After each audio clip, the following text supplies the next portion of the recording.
Hello, I'm David Cassidy. Market optimism was sustained for a second consecutive day yesterday, Wednesday, the 25th of March, thanks to the fact that the US Senate unanimously approved the $2 trillion fiscal stimulus package, which provides support for households via direct transfers, for example, $500 per child, $1,200 for individuals on incomes up to $75,000 per annum, expansion of unemployment benefits, and funds to help businesses affected by the effects of the coronavirus outbreak.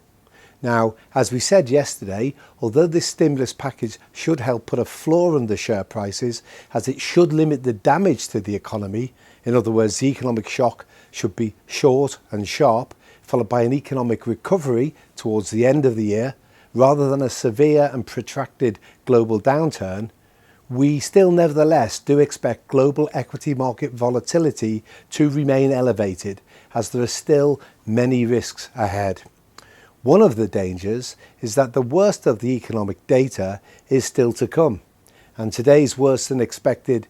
10.6% contraction in the Singapore Q1 GDP clearly highlights that economic data from around the globe is only going to get worse in the coming weeks and months.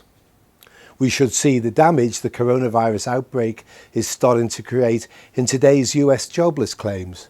We believe the reading could easily surge to well over 1 million from last week's reading of 281,000, given the high number of US employees that have jobs with a high-risk layoff, such as restaurants, hairdressers, retail and manufacturing sectors.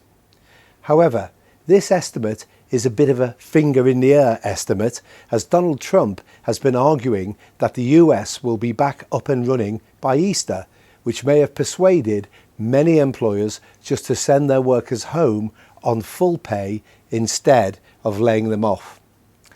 As a result, depending upon the extent of the rise in jobless claims, we could see a large move this afternoon in equity markets, either up or down depending upon the actual reading.